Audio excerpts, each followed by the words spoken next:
Hello friends, તમારું સ્વાગત છે મારા કિચનમાં. તો આજે હું તમારી સાથે શેર કરવાની છું પાલકની ભાજીની રેસિપી.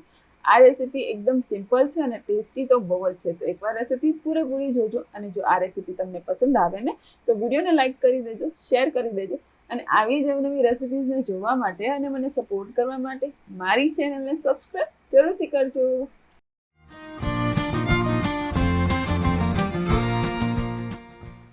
તો સૌપ્રથમ ભાજી બનાવવા માટે પાલકની ભાજીને આવી રીતે મેં કાપી લીધી છે. મતલબ કે પાંદડાને ભેગા કરીને સરસ લાંબી એને કાપી લેવાની. અહીંયા મોટી એક પૂળી લીધી છે. તમે તમારા જરૂરિયાત પ્રમાણે ભાજી લેવાની. અને મેં પહેલાં ધોઈ નહોતી એટલે સરસ એના પહેલાં ધોઈ લઈશ.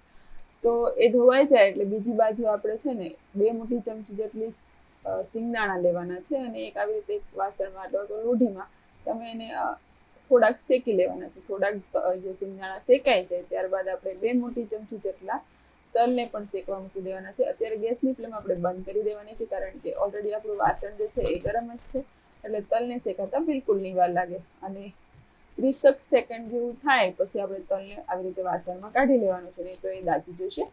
હવે બીજા વાસણની અંદર 4 થી 5 મોટી ચમચી જેટલું તેલ ગરમ થવા મૂકી દેવાનું છે. તેલ હલકું ગરમ થાય એટલે લસણને આવી રીતે ઝીણું કટ કરીને 1 મોટી ચમચી જેટલું એની અંદર એડ કરી દેવાનું છે. ત્યારબાદ જે આપણે પાલકની ભાજી ધોઈને રાખી હતી એ આપણે અહીંયા એડ કરી દેવાની છે.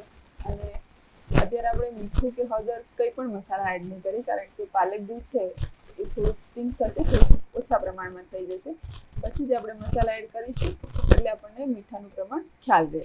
હવે જે સિંગદાણા અને તલને શેકી લીધા છે અહીંયા આપણે એને સરસ એવા ક્રશ કરી લેવાના છે. તમે અહીંયા ગાંઠિયા પણ વાપરી શકો છો.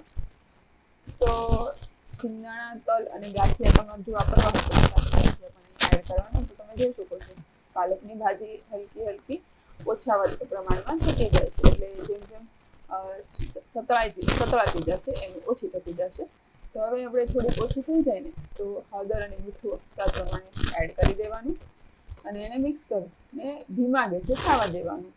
બીજી બાજુ આપણે 2 મોટી ચમચી જેટલું તેલ ગરમ થવા મૂકી દીધું અને એક નાની ચમચી જેટલી આપણે જીરું એડ કરી દેવાનું છે. તો આપણું જીરું સરસ સતળાઈ જાય ત્યારબાદ આપણે 2 મીડિયમ સાઇઝના ટમેટાને ઝીણા કટ કરીને અહીંયા એડ કરી દેવાના છે અને આવી રીતે ચલાવતા રહેવાનું છે. અને બીજી બાજુ આપણી ભાજી છે એ પણ સતળાઈ છે. હવે સ્વાદ પ્રમાણે મીઠું અને હળદર ટમેટાના પ્રમાણમાં આપણે એડ કરી દેવાનું છે અને એને સરસ મિક્સ કરી લેવાનું છે. આ બધું મિક્સ થઈ જાય ને એટલે આપણે 1-2 ચમચી જેટલું આપણે લસણ ઝીણું કટ કરેલું એડ કરવાનું. અહીંયા તમે ડુંગળીનો પણ ઉપયોગ કરી શકો અથવા તો તમે કાંદા લસણ ના ખાતા હોય તો તમે બંને વસ્તુ સ્કીપ પણ કરી શકો. મેં અહીંયા ડુંગળીનો ઉપયોગ નથી કર્યો. જો તમે કરવા માંગતા હોય તો તમે કરી શકો. અને આપણા ટમેટા સરસ એવા સતળાઈ જાય, એકદમ કહેવાય ને કે મેશ થઈ જાય એવા થઈ જાય ત્યાં સુધી આપણે સાતળવાના છે. અને બીજી બાજુ આપણી ભાજી છે એ પણ સરસ સતળાઈ રહી છે તો એને પણ આપણે ચલાવતા રહેવાનું છે. એને પણ મીડિયમ ગેસ પર કરવાનું છે અને ટમેટાને પણ મીડિયમ ગેસ પર આપણે થવા દેવાના છે.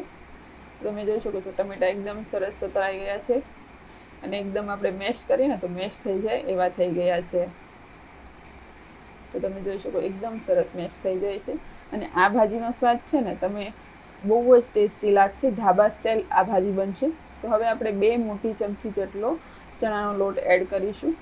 અહીંયા તમે ચણાનો લોટની જગ્યાએ ગાંઠિયાનો ભૂકો પણ એડ કરી શકો. પહેલાં સિંગદાણાની સાથે મેં અહીંયા ચણાનો લોટનો ઉપયોગ કર્યો છે. અને અત્યારે જે છે ને આપણે ગેસને એકદમ લો રાખવાનો અથવા તો જો પેન વધારે ગરમ હોય તો બંધ પણ કરી દેવાનું અને ચણાના લોટને આવી રીતે મિક્સ કરતા જઈને સાતળી લેવાનો, મતલબ કે શેકી લેવાનો છે. અથવા તો તમે ઓલરેડી શેકીને પણ અહીંયા એડ કરી શકો છો.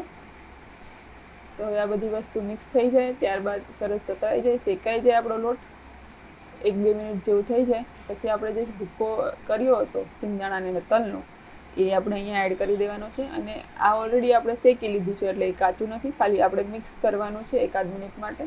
અને બધી જ વસ્તુ મિક્સ થઈ જાય પછી આપણે જે ભાજી રેડી કરી હતી એની અંદર આ મિશ્રણ જે છે એ એડ કરી દેવાનું છે.